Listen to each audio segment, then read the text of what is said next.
Hey guys, kalau kemarin sudah lihat review Vivo Y16, kali ini versi atasnya nih.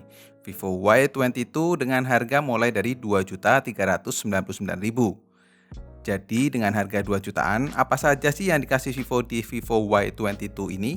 Yuk kita review bareng.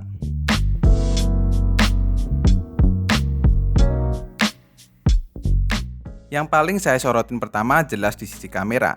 Karena Vivo Y22 ini ada fitur Super Night Mode di kamera yang biasanya ada di V series. Setupnya sendiri di sini untuk kamera belakang 50 megapiksel main kamera, 2 megapiksel makro kamera plus bokeh, sedangkan untuk kamera depan ada 8 megapiksel front kamera. Oke, langsung ke hasilnya aja ya. Ke mode auto, saya ngerasa kalau Vivo Y22 ini autonya lumayan cepet, detailnya oke, cukup bisa ngehandle backlight dengan brightness dan kontras cukup seimbang. Dan warnanya pun cenderung ke natural. Lalu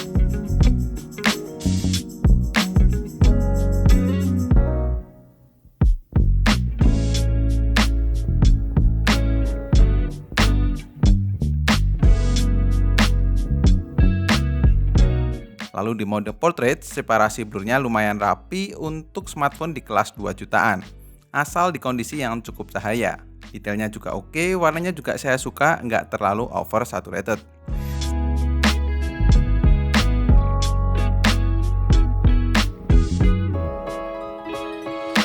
Sedangkan di selfie, detailnya cukup bagus kok. Warna kulit terlihat natural, nggak dilebe-lebein. AI Face Beauty-nya Vivo sih memang bekerja dengan baik di kamera utamanya ini. Begitu pula kalau pakai mode multi-style portrait, asal cukup cahaya, separasi blurnya pasti bagus. Nah, kalau di video hasilnya nggak begitu smooth nih, karena belum didukung oleh AIS maupun OIS. Namun, secara detail dan produksi videonya cukup banget kalau kamu mau bikin vlog. Hai, nah sekarang lagi ada di Sabin Second Living. Dan ini untuk kamera depannya aku set di 1080p 30 fps. Ke hasil Super Night Mode, saya ngerasanya nggak terlalu banyak beda dengan mode auto tadi.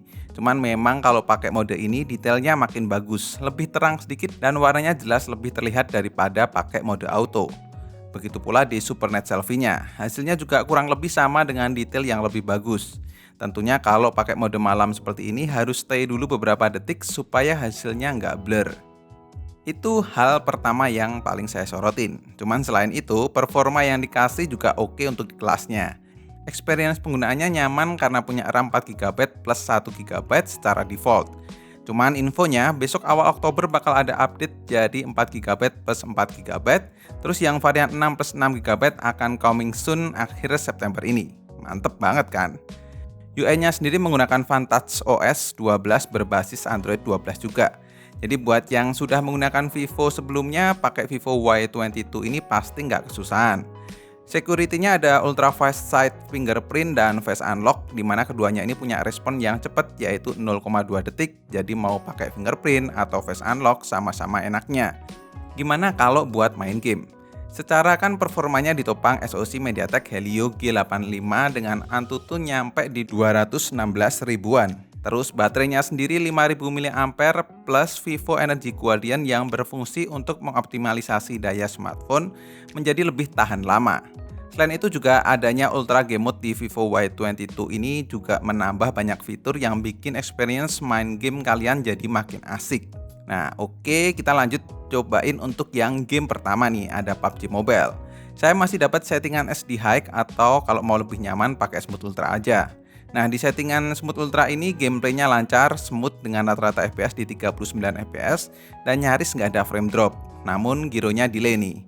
Dalam 30 menit bermain, baterainya berkurang 8% dengan suhu naik ke 40 derajat Celcius. Game kedua game yang lebih berat di Genshin Impact. Settingannya memang di lowest, tapi masih cukup playable kalau mengaktifkan mode 60 FPS. Walaupun FPS-nya rata-rata cuma dapat tetap di 30 FPS saja dan frame drop bisa sampai ke 11 FPS, gameplaynya sih cukup nyaman ya. Akan terasa panas kalau sering ngeluarin animasi ketika battle melawan monster. Yang dimana panasnya juga cukup wajar, nggak sampai overheat karena adanya cooling system. Dalam 30 menit bermain, baterainya berkurang 11% dengan suhu naik ke 44 derajat Celcius. Itu kalau dipakai untuk main game. Kalau dipakai untuk daily kayak sosmedan gitu jelas aman banget. Baterainya 5000 mAh, dipakai untuk nonton YouTube selama 1 jam hanya berkurang 6% saja. Terus dites menggunakan PC Mac baterai life dapat 15 jam 25 menit. Udah gitu dikasih 18 watt fast charge, jadi ngecasnya pun lumayan cepat. Lanjut ke bagian desainnya kurang lebih sama kayak Vivo Y16 kemarin. 2.5D flat frame design juga diterapkan di Vivo Y22 ini. Jadi secara looks dan pegangannya tuh berasa tipis namun tetap ngasih kesan ergonomis di genggaman. Nah, yang beda yaitu desain belakangnya. Di Vivo Y22 ini kameranya dikasih frame kotak yang lumayan gede. Backcase-nya punya finishing crystalline matte yang ngebuat HP ini tahan debu dan goresan. Serta backcase-nya sendiri ada pola kotak-kotak yang memberikan kesan dinamis. Berwarna metaverse green yang berkilau, nggak mudah ninggalin bekas dik jari. Dan saya sih suka ya dengan desain terbarunya Vivo ini, yang dinamakan Vivo Dynamic Design. Terlihat lebih mewah tapi nggak norak. Balik bagian depan layarnya ini pasti nanti bakal banyak yang komen nih. Kayak bilang, ya masih pakai waterdrop notch nih. Atau bilang, ya cuman SD Plus aja. Ya memang sih, Vivo Y22 ini menggunakan layar berukuran 6,55 inch SD Plus IPS Sunlight Screen. Bukan yang terbaik di kelasnya, namun secara pemakaian saya pakai untuk sosial media dan sesekali main game sih masih oke. Produksi warnanya juga nggak terus jelek gitu, melainkan cukup, brightness dan kontrasnya juga pas untuk dipakai di outdoor sekalipun. Dengan sunlight screen juga bisa menaikkan kecerahan smartphone hingga 530 nits ketika beraktivitas di bawah sinar matahari. So tentunya kalau mau dipakai di dalam ruangan pun juga sudah nyaman, apalagi kan ada dark mode supaya menghemat konsumsi baterai.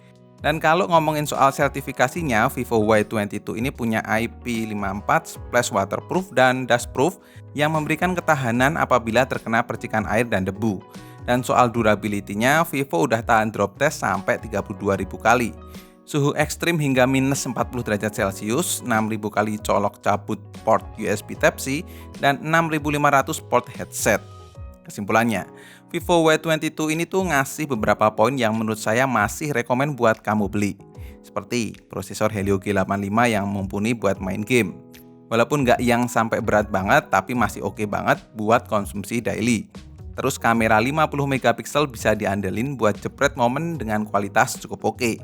Baterai 5000 mAh yang irit dan dikasih pengisian cepat, serta dibungkus dengan desain yang nampak mewah dan dinamis. Dengan harga mulai dari Rp2.399.000, buat teman-teman yang berminat bisa cek link yang ada di kolom deskripsi. So, cukup sekian untuk video kali ini. Terima kasih banyak teman-teman yang udah nonton sampai akhir.